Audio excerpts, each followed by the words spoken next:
મેથીના થેપલા બનાવશું આપણે.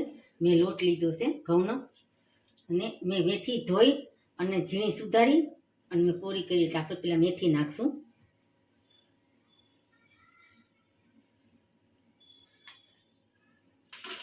મસાલા કરશું. સ્વાદ મુજબ મીઠું નાખશું આપણે.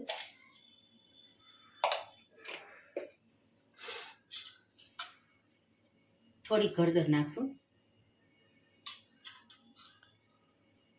મરચું નાખશું 3 ચમચી.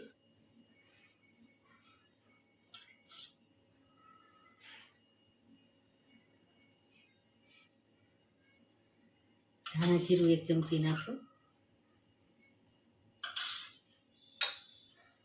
અને મોણ માટે તેલ નાખશું આપણે 3 પાવડા.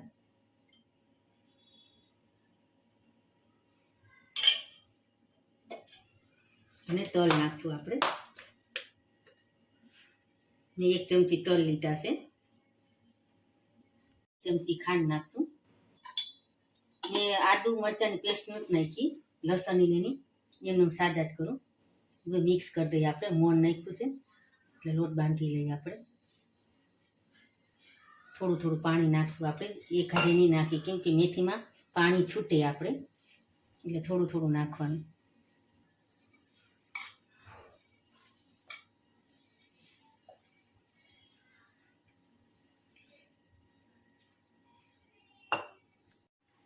આપણો લોટ બંધાઈ ગયો.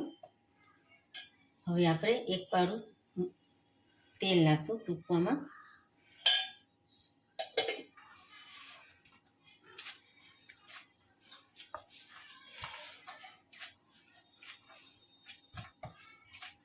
થોડો કઠણ રાખવાનો, બહુ ઢીલો નહીં. હવે ઢાંકીને આપણે રેસ્ટ કરવા અડધી કલાક રાખી મૂકશું. આપણો લોટ અડધી કલાક રાખ્યો તો હવે થઈ ગયો સરસ. હવે આપણે એને તૂટી લઈએ.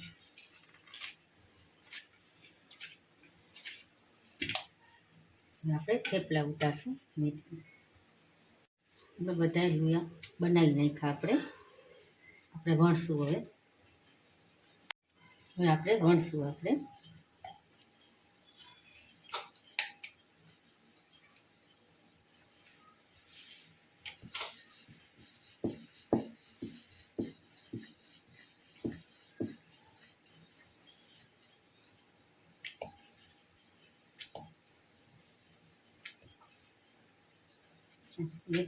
વણી ગયું. આપણે શેકશું. આપણે એ રીતે બીજું વણશું. આપણે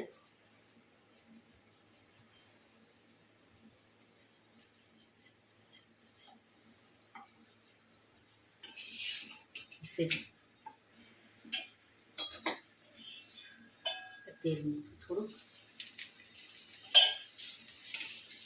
ગરમીમાં આપણે જલ્દી બની જાય તો એ ભાવે નહીં. આપણે મેથીના થેપલા બનાવ્યા. આપણે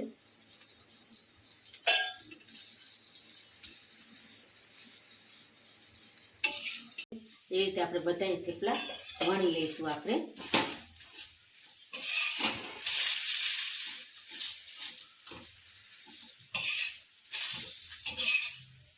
બધા થેપલા રીતે વણી લઈશું.